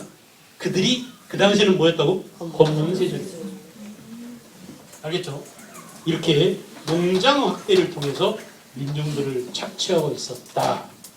이들에 대항하는 대항마가 누구였느냐? 공민왕 때 키워준, 공민왕이 뽑아서 새로 정계에 진출하게 된 누구예요? 신진 4대부. 이 신진 4대부가 자, 공민왕 때 대거 정계에 진출했어요. 뭘 통해서? 과거제도를 통해서 정계에 진출했어요. 그죠? 그래서 세력을 키워가지고 하나의 집단이 됐습니다. 그런데 이들이 나중에 우왕 때, 고려말 우왕 때쯤 되면 분열돼요. 나눠집니다. 뭐가 쟁점이 돼가지고 나눠질까요? 야, 이 썩은 고려를 그냥 둘 거냐, 뒤집어 엎을 거냐 문제예요. 지금 대한민국도 그런 상황에 와 있어요. 지금. 나는 안 그러는데 젊은이들이 못 살겠다고 합니다. 헬 조선 그래요. 이게 나라가 아니고 지옥이다라고 합니다. 그럼 그 다음에는 뭐가 나올까요?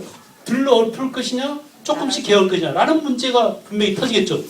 그런 것처럼 이 당시에도 우왕 때 자, 고려라는 나라를 단계적으로 개혁해서 점진적인 개혁을 할 것이냐 완전히 다 무너뜨리고 새로 할 것이냐, 그러니까 재건축할 것이냐 리모델링 할 것이냐.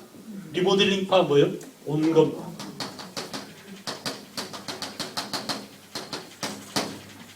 그죠? 그리고 재건축파 누구야?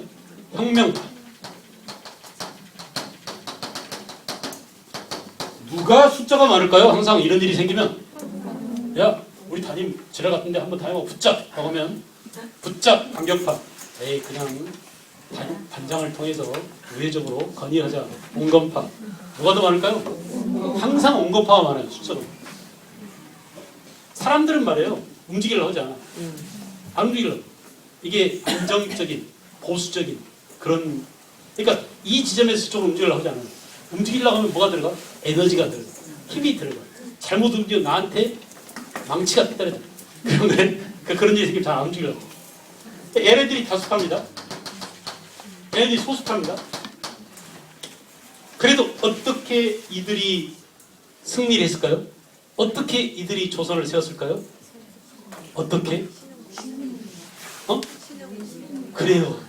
핵심 권력을 그죠? 손을 잡았어요. 더구나 더 중요한 것은 누가 이들을 지지했겠어요? 지배층들은 나눠졌지만 피지배층이 누가 지지했어요? 이들을 지지했어요. 누가 지지해? 민중들이. 그죠? 알겠죠? 농민의 지지, 농민. 그 당시에는 민중이라는 개념이 없으니까 농민들의 지지가 있었어요. 당시 농민들은 뭐냐? 대다수 농민들은 군인이에요. 다 군대 갔어요. 지금도 어때요? 피지배층만 군대 가죠? 현 정부의 실세들, 장관들 중에 군대 갔다 온 놈들이 몇 명 안 돼요. 아세요? 네? 군대 안 갔다 와서 거의 다. 농민들은 의무적으로 군대 갑니다. 이 농민들이 이성계 장군을 따라서 이들과 싸웠어요. 격퇴했어요. 나라를 지켰어요. 애국자입니다. 근데 농민한테 돌아온 게 있어요? 없어요? 지풀도 없어요. 그래서 농민들이 화가 나 안 나? 화가 나죠. 이 정도 화가 나야 나라를 들러먹는 겁니다. 알았어?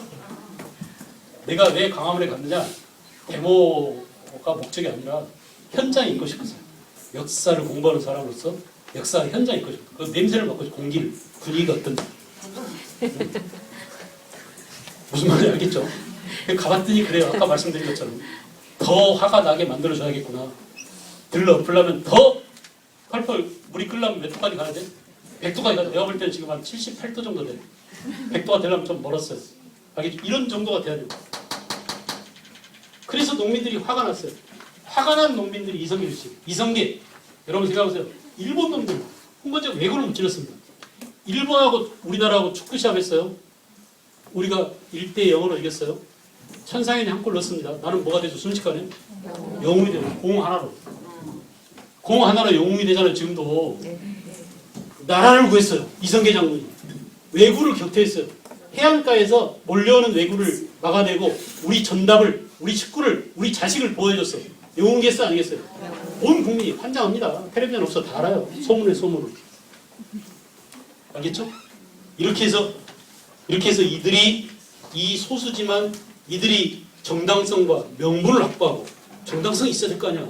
왜 저놈들을 묵질해야 되는지, 왜 우리가 새 사회를 세워야 되는지 이런 정당성을 가지고 힘을 끌어안은 다음에 백그라운드를 뒤에 엎고 나라를 엎었어요. 그게 언제야? 1392년이죠. 그 전에 작업을 했습니다. 어떤 작업을 했느냐? 1388년 군산을 이들한테 주고 가서 명나라를 쳐라라고 했는데 뭔 명나라를 쳐? 우리가 더 급해. 하고 돌아왔어요. 이게 바로 뭐야? 위화도 해보입니다. 그리고 군사적 힘을 손에 넣은 이들이 그 다음 한 일은 권문세종놈들의 땅을 빼앗아서 신진 사대부들한테 나눠주는 일을 했어요.